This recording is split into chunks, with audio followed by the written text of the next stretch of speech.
Hello students, welcome to YouTube channel Vidya for Success. Dear students, in this video, let us study the continued part of Introduction to Statistics. So, as you have studied what is meant by statistics, that is, I mean to say, what are the different definitions of statistics? There are two types of definitions, singular definition and plural definition. So, now let us move on to the next topic, that is the main division of statistics. What are the different branches of statistics? So, statistics have two main branches, namely statistical methods and applied statistics. So, statistics will be having two branches. They are statistical methods and another one is applied statistics. So, what is meant by statistical methods? So, nothing but it is also referred by the name mathematical statistics. Why it is referred as mathematical statistics? The reason is here we will be using certain mathematical tools, mathematical techniques. That's why statistical methods is also called as mathematical statistics or theory of statistics. We will be having certain theories, our own assumptions, our own constraints upon which we will be building the statistical tools and techniques. So, it will be used to deal with the procedures of statistical analysis. Using these techniques, for example, we have been asked to find average, we have been asked to find geometric mean. So, we will be having certain techniques. Using these techniques, we will be having analysis of the numbers. We will be doing the analysis of the numbers. So, that's why it is a tool for decision making. Okay, so what is statistical method? It is also called mathematical statistics or theory of statistics. It deals with the procedure of statistical analysis of numerical data. So, we will be having pile together data. We will have a lot of data, bulk of data. So, you need to study it. How can you study that? With the help of certain statistical tools and techniques. You can analyze the data, and also it is a tool for decision making. So, if you want to take up any decision, whether it may be matter of business, maybe be matter of any other agricultural thing, or it may be related to demography. So, if you want to take up any decision or you want to make up any policies, then that can be done with the help of statistical method. Okay. Next, applied statistics. So, what is applied statistics? It is another branch of statistics. What does it meant by? So, here statistics are applied to a particular field. So, what different field statistics are applied? Statistics are applied to an array of fields, to different fields. So, among them, the first field is, let us consider statistics are field of like agriculture. You can apply statistics to field of agriculture. It can be applied to the field of industry, population, medicine, even sports, cricket. Also, we will be having too many applications. So, statistics are applied to different particular fields. The method, the techniques, the tools, what you have studied in the statistics theory, those theory topics or those statistical techniques, they will be applied to a particular field. Then they are referred as applied statistics. So, let us go through some of the branches of applied statistics. Among them, the first branch is biometry. What do you mean by biometry? Please go through the terminology. The terminology is made out of two things, biology, okay, bio and metry. It means that we will be studying the biostatistics. Nothing but this is a field applied in the field of medical terms. Okay, medical science ಅಲ್ಲಿ use ಮಾಡ್ತೀವಿ particularly ಇದನ್ನ. I mean to say here we will be dealing with the problems in the biology. So, in the biological field, there will be too many problems. Maybe let us take entomology, or else we will be studying what is the population of a particular insect, or what is the population of a particular species, what is an average, all other things. So, here the statistics applied to the field of biology is referred as biometry. Next one is demography. What is demography? Demography is nothing but study of human population. Why we have to study human population? Because too many important things are happening in the human population. So, every year there will be a lot of births, there will be deaths, there will be sickness. Okay, so there are too many important events happening, marriage, divorce, too many things are happening. So, you need to study them. So, to study this, we will be again applying statistics. So, statistics applied to study the human population is called as demography. Next one is econometrics. So, what is meant by econometrics? It means statistical tools that are applied to, or else that is used to prove or disprove the theory of economics. In economics, there are too many theories will be floated. They will be say that next year the Indian GDP will grow this much, or else it will come down by this much percentage. They will be saying. So, you need to prove that. Or else they'll be saying that over the years the percentage of poor or under poverty they have come down. So you need to prove that. Sometimes we have to prove it, sometimes we have to disprove it. So if the theory is with respect to the economics where you want to study them with the help of statistics, then will be that particular field, that particular branch is referred by the name econometrics. The next field is statistical quality control. What is this field? So let us say that you are producing a particular item in a large quantity.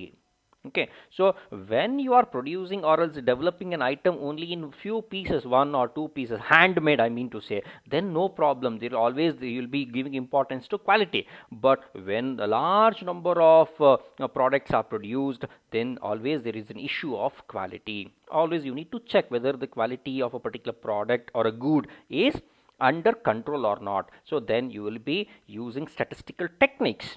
Okay, so you'll be controlling the quality of a manufactured good before marketing them, before sending off for a retail store. So that's why statistics used to control the quality of a particular good, that particular branch is referred as statistical quality control, SQC ಅಂತ refer ಮಾಡ್ತೀವಿ. The next branch is actuarial science ಅಂತ refer ಮಾಡ್ತೀವಿ. So what is meant by actuarial science? Nothing but statistics in the field of insurance. Yes, this is a very, very important field. Billions together. Yeah, it's a field where billions together are invested, billions together are earned every year. Okay, so ಏನಿದು insurance field ಅಂತ ಹೇಳಿದ್ರೆ, so here each and every person they will be buying either general insurance policies or else health insurance policies or life insurance policies ಅಂತ ತಗೊಳ್ತಿರ್ತಾರೆ. So how much they have to pay? For example, for a family of 3 members, so every year they'll be paying a premium for health insurance, let us say 13,000 or 15,000 rupees. How they have come across this particular figure that they have to pay 13,000? Because they have taken into consideration what is the number of people in this particular category. They have taken up the insurance. Out of them, how many of them have claimed in the last over the years? So considering all these things, they will be charging a particular premium. So statistics studied for or is applied for a life insurance field or else insurance field particularly is referred as actuarial science. Similarly, another branch is stylometry. So what do you mean by stylometry? Stylometry is nothing but statistics in literature. So in the field of literature also you can apply statistics. You can study how many different verses are there, what is the rhythmic pattern they have used, each and everything. So in order to study the statistics applied in the field of literature, we will be using stylometry. Next, another one is psychometry. What is psychometry? Nothing but statistic which deals with psychological problems. So nothing but psychiatry. Okay, so people or else psychiatrists, they also will be using statistical tools and techniques. They will be studying the patients, their behavior with the help of statistical tools. Okay, so these are some of the branches where statistics are used. Next, coming to the functions of statistics. So what all functions statistics will perform? So the first function is it presents the facts in a definite form. What do you mean by that? Definite form anta heladre, let me consider an example. If I say that population of India is increasing, or else if I say that unemployment rate in India is decreasing, is it going to make you any sense? No, it doesn't convey anything, because okay, population is increasing by how much? We don't know. Also unemployment is decreasing by what percentage? We don't know. I'll be saying the gold price is increased by so much percent with respect to the year 2005 or 2010. What is the percentage? That we don't know. So whenever you want to put forward the facts and of a particular data, that should be put forward in a definite form. How you can do that? With the help of numbers. If I say that price of a particular article in 2010 is 15% less compared to the price vis-a-vis 2008, then it makes sense. So it means that there is an increase of 15%. So whenever you are presenting facts, you need to present it with the help of numbers in a proper way. So that is the first function. So statistics make sure that all these facts, they are put forward in a definite form. Second one, it simplifies and condenses the size of the data. Okay, this is the main advantage of the statistics. So now we are facing the situation of COVID-19. So here researchers have done lot of research on the field in the field of this coronavirus. So now they have come up with a particular data that in India almost 27 to 29% of the people they have having immunity to fight against this coronavirus, that is herd immunity, it is called as herd immunity. So how they came up with this particular data? They have studied too many people. Okay, so they have collected samples, they have studied too many people. After studying all these sample sizes of population, they have came up with the information that around 27 or 29% of them are having a immunity to fight this coronavirus. So you will be having a large pile of data, large bulk of data, but when presenting the data, you will be simplifying in a very neat manner. So what you will be saying? So 25% of the of Indians, they are having a herd immunity. They can fight the coronavirus. It's a very simple thing. You need not have to go to each piece of data. You need not have to study everything, each and every data. So statistics will help us to simplify and condense the size of the data. Third one, it facilitates comparison. This is another beautiful advantage of statistics. No other tool will help you to compare. So if you want to compare, that can be done only with statistics.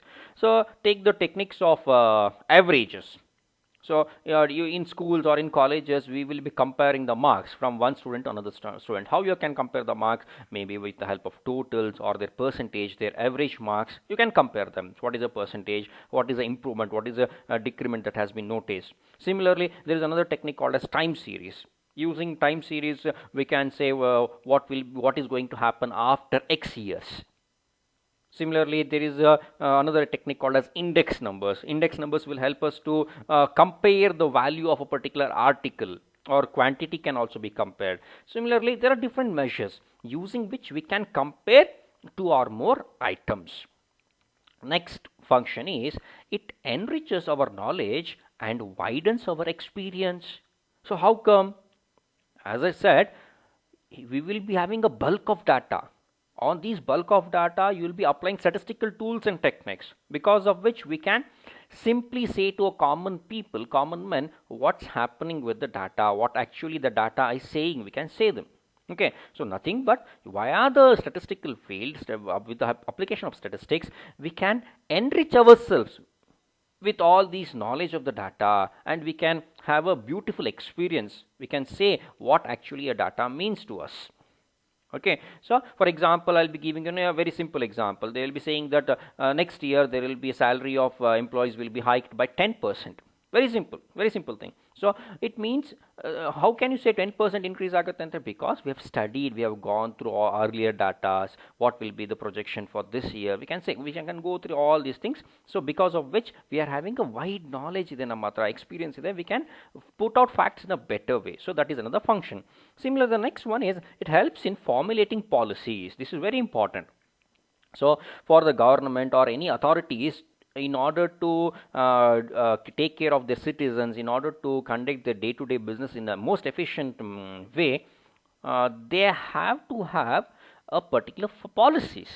So in order to formulate the policies, you need to have good data. Not only having data is enough, you need to work on them, you need to analyze them, you need to go through each and every piece, what they are actually saying, you need to understand them. So then only you can make the policies. Okay, so statistics, another function is it helps in formulating the policies. Similarly, another function is it helps in business forecasting. This is very important. So any maybe small business, medium size, or the large scale business, for them surviving in the business is very important. Yes, today they are in the business. What's going to happen next day, very next day, after 1 month, 1 year? Always they will be forecasting. If the prices of particular raw materials changes, if there varies, what is going to happen with our business? So they will be forecasting. So in order to forecast, we can make use of certain statistical techniques like time series or its extrapolation. Extrapolation you will be using in cricket. For example, for first 5 overs they have scored so much scores. Okay, for example, for first 5 overs they have scored 50 runs or 100 runs. What's going to happen after 15 overs, after 20 overs? We'll be saying, the commentator will be putting forward certain values, certain numbers. So that is extrapolating what is going to happen afterwards. Okay, nothing but we are forecasting. It may not go true. Okay, it may not be true, but we will be forecasting. The next one is, it helps in framing and testing of hypothesis. Okay, so what is meant by hypothesis? Nothing but we will be projecting one particular statement. We will be saying, for example, let me take an example. I'll say that people, those who are men who are smoking, you are having the habit of smoking, usually they will be having cardiac problem, so they will be having 10 years less life. So this is my hypothesis, okay, my statement, my hypothesis, my understanding, but I need to test it, I need to prove it. So in order to testing of hypothesis or else framing of hypothesis, I'll be going with the concept of statistics. So these are the different functions of statistics. Next, coming to the limitations of statistics. Yes, statistics has provided too many advantages. Added to that, it's also having some disadvantages. So let us go through them one by one. So first disadvantage is, it does not deal with individuals. Okay, so what does it mean? If I say that a particular person has scored 90% marks, it doesn't make any sense. Whether he's a topper, he's the underperformer, it doesn't give you any idea. So whenever there are an aggregate of values, always the definition of statistics says that it's an aggregate of facts. We start with that definition. So whenever we are having a group of or aggregate of values, then we can project what is going to happen when we can discuss the statistics. We can say what's going to happen. But if that is not there, if we are having only one piece of fact or one piece of data, then that cannot be referred as statistics. So it does not deal with individuals. Next, it does not deal with qualitative data. So what is qualitative data? If I say that a person is very beautiful, or else his voice is very melodious, that is not a way to measure anything. You cannot measure voice of a particular person, singer voice, by he say he is very melodious, he's not saying good, singing good. No, you can't say that. So whenever the data are very much qualitative in nature, then that cannot be referred as statistic. This particular, there is a limitation. So you can work on data only when they are measurable. I mean to say, when they are quantitative. Okay, this is a limitation. The next, the third one is, statistics laws are truly only on an average. What does it mean? All the basic science, I mean to say, natural science things are always on an fact wise. They will be saying that whatever, let us take an example of stirring sugar within a glass of water. If that experiment is conducted in in your home, or the same experiment when conducted in college or in any part of the world, will give you the same result. There will be no change in that. But certain things, certain experiments or certain examples, there is no guarantee that it will be going to give you an exact value.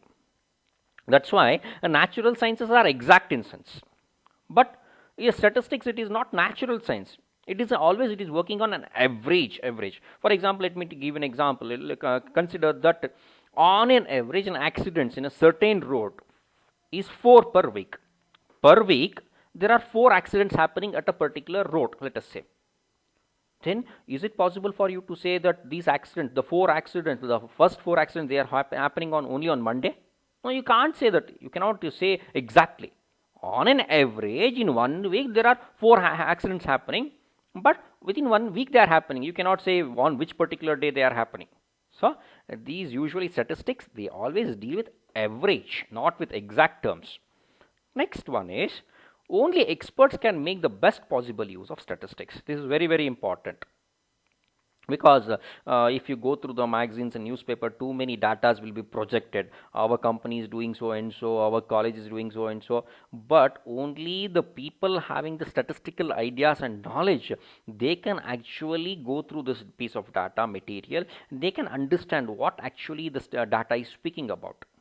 Okay, so this is another limitation. So common man, they can't understand statistics. Next one, for statistical analysis and uniformity and homogeneity of data is essential. This is another very important thing. It means that, for example, we are considering we want to measure the heights of trees with the heights of men. Is it good? No. And it is just like measuring the what is the capability of a fish with a horse. Fish is very good in swimming, but horse cannot swim. Horse is very good at running, it is on land. Okay, so you whenever you want to statistically analyze data, then uniformity and homogeneity is very much essential. That's why I took an example. If I measure height of a person along with height of a tree, it doesn't make any sense. Then you will say it is an insane thing. Okay, so whenever you want to talk about statistics, the limitation, one of the very important limitation, always there should be a limit, uniformity and homogeneity. If it is not there, then that you cannot speak about statistics. Distress of statistics. As I said, always statistics will be having limitations. Common people can't understand what is statistics. Only experts can understand. So because of this, since the common people cannot understand, they cannot go through each and every piece of detail in a better way, always there will be distress about statistics. People will be having suspicion about statistics. So let us understand them. What are the causes of this suspicion? What is the causes of this distress among the people? The first distress or cause for distress is figures can be easily believed. Yes, whenever the statistical figures are projected in your newspapers, magazines, maybe either ordinary data or else data in terms of graphs or figures, you usually say that, oh, this is what's happening. For example, usually at the end of your college session or else at the end of your board exam, usually the colleges will be projecting the results. We have scored this much, so many hundreds or hundreds we have secured, so many, all the other things. They may be true or they may not be true. Who knows? We will not be having the actual piece of data. Simply we will be following the figures. So figures can be easily believed. So these are the major cause for distress. Second one is ignoring the limitations of statistics. This is another important thing. As I said earlier, statistics will give you an average value. It is not exact. Nowhere you can say statistics will give you an exact value. It's an average thing. So always statistics will be having a limitation. The people who are studying the statistics or also who are projecting them, they have to understand this limitation. It is having certain limitations. We should not ignore it. So if you ignore this limitation, then it will major cause for distress. Next, third one is a misuse of figures. So what is another misuse of figures? If you have noticed some of the news channels, especially Kannada news channels, they will be always saying that we are the first to break this news. We are the first to break this news. Only this is available in our channel. No other channel is. So the same thing is happening in all the business or else in other industries. They will be publishing that we are the first, we are the leaders in this particular field. No one is doing this. They will be projecting some values. Who know this? So they will manipulate the data according to their preferences, according to their tastes. So this is another problem. This is a cause of distress. Similarly, inadequate samples. This is another thing. So whenever you are performing sample testing, for example, if I want to buy a kg of sweets, what I will be doing first, I will be taking some sample of that particular sweet. I will be going through, I will be eating it. If I am okay with that sweet, then I will be buying, or else no. What if the sample I have taken to consume, if that was very good, but rest of the things were not good, then you will go, then there will be a problem with it. Okay, so that's what, whenever you want to go for any research, then you have to have an adequate samples, or else if the sample size is very small, then you cannot get a very good picture. On the other hand, if I want to take 10 kgs of laddu, instead of eating only one laddu, if I ate around 5 or 10 laddus, I can make an understanding, yes, this laddu is good or not, whether it is very too oily or not, I can go through it. Okay, so if I ate only one laddu and I come to a conclusion that, oh, beautiful laddu or not, it's not very good laddu, then it's not a thing. Whenever you want to make a judgment, then you have to study on adequate sample size. This is another important cause of distress. Okay, if you want to if you are studying on a large sample size, then no problem. If there are very small samples, you are only studying on a small sample, then it's a cause of distress. Another one is lack of subject knowledge. Usually people having the idea that statistics is also mathematics. No, statistics is completely different from mathematics. Statistics will help you to understand the data, what they are actually conveying. So if they are not having the knowledge of understanding this statistical techniques and tools, so there may be a cause of again a distress. They may be giving you a false representation. Okay, so with this we have reached the end of this session. So in this session we have studied what are the different divisions or branches of statistics, followed by functions of statistics, next followed by this limitations of statistics, and also what is the cause of distress among people with respect to statistics. So with this I will be ending this session. Thank you.